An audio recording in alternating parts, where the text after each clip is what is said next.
This is Associated Press poll, all right? Democrat 43%, Republican 38%, and Independent 19%. Question is about abortion. Do you believe in abortion during the first trimester, months 1 to 3? 61% of Americans say yes. All right, 38% no. Second semester, months 4 to 6. 34% say they believe in that. 65% say no. 65%. Third semester, this is late term abortion. This is what Joe Biden is pushing, and Andrew Cuomo and other Catholic politicians like them. Legal in all cases, last trimester abortion, 19%. Illegal, 80%. So what Biden and Cuomo are doing is extremist on the abortion front, just so you know. The media, of course, is extreme progressive. So they're trying to harm the Catholic Church, which is trying to draw a line by saying if you are going to promote late-term abortion and people of faith having to pay for abortions, which is what Joe Biden is doing, then you can't receive communion in the Catholic Church, Mr. Biden.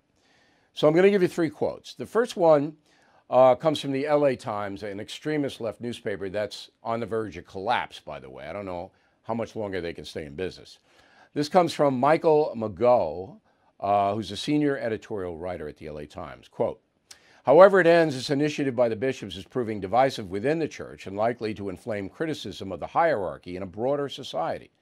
But here's the good news. Even if the bishops were collectively to say Biden should be denied communion, there would be little danger of a backlash against Biden. So I was basically saying Catholic Church doesn't mean anything anymore, and that's the LA Times posture. It wishes the church would go away. Here is the Washington Post, E.J. Dion, who's a fanatical progressive.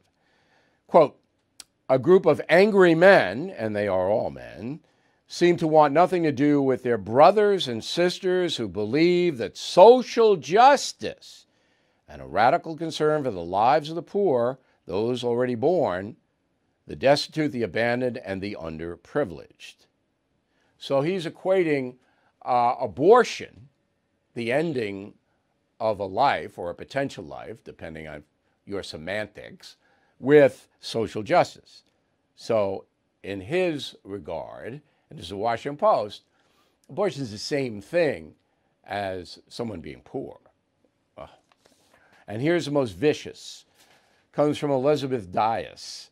She covers faith and politics for the New York Times. Unbelievable. Quote, but the move to target a president who regularly attends Mass and has spent lifetime steeped in Christian rituals and practices is striking, coming from leaders of the president's own faith, particularly after many conservative Catholics turned a blind eye to the sexual improprieties of former President Donald J. Trump because they supported his political agenda. That's just vicious.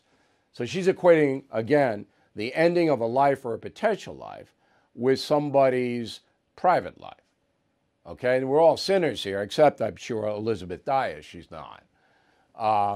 So, I mean, you can see how vicious this is, to undermine anything that would bring into question Joe Biden's moral outlook.